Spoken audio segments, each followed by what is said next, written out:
Today we are going to discuss about multiple myeloma, which is also known as a plasmacytoma, which can be easily diagnosed with the help of electrophoresis. In the electrophoresis, particular M spike is seen, and that is helpful for the diagnosis of this multiple myeloma. So in detail of this multiple myeloma we will look. So basically what happened, particular immunoglobulin secreting cells. So immunoglobulin are produced by the plasma cell and they are converted into a malignant cell or the tumorous cell. So one particular clone from this cancerous plasma cell that is enormously or in a large number produced. So thus particular immunoglobulin molecule of a very same type are produced in a large quantity, even though it is not needed, but due to there is a cancerous condition of the cell, it is producing in a large quantity. So what happened? Due to that large quantity in the electrophoresis, myeloma band, monoclonal band, or simply called as a M band with a sharp spike is seen, and that is helpful for the diagnosis of the multiple myeloma. Here you have to remember that particular sample of serum from the blood, serum is separated and serum is electrophoresed, and over this serum there is a M band is seen. But you can also remember that if there is a sample of plasma, then normally there is a M band is seen, and that M band is not of this immunoglobulin but due to the fibrinogen. So here a normal serum electrophoresis that we can see. So normally what happen in the plasma protein, concentration of albumin and globulin concentration that is 3 to 5 gram per deciliter, while globulin concentration that is alpha 1, alpha 2, beta and gamma globulin that is concentration of roughly 2.5 to 3.5 gram.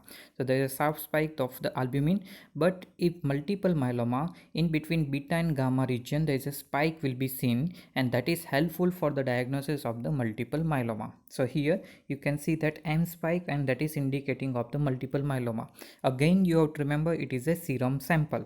If there is a plasma sample, then normally that spike will be seen in between beta and gamma region, but it is not due to multiple myeloma, but it is due to the fibrinogen.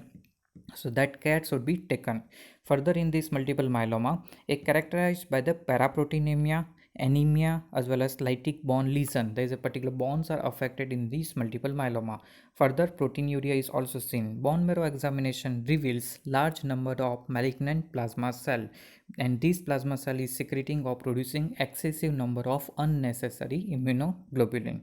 Further, spontaneous pathological fracture of weight bearing bones, particularly bones of the legs, ribs and vertebra may occur, and that is due to the lytic bone lesion. X-ray shows a punch out osteolytic lesion, and that is also reason of the spontaneous pathological fracture.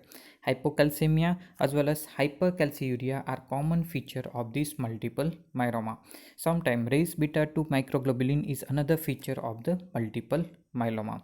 So total immunoglobulin content may be very high, but useful antibody, these all immunoglobulin are antibody that is of the same type and abnormally produced, which is not necessary. So this useful antibody may be not present inside the person, so that general immunity will be depressed. So needed antibody, a particular antibody which is fighting against antigen may not be present, but abnormal content of the immunoglobulin will be there, and that may be lead to the recurrent infection in the patient of the multiple myeloma. So recurrent infection that is also seen in the multiple myeloma. So that's all about the multiple myeloma. It is frequently asked in the case as well as in the viva. So that's all about multiple myeloma.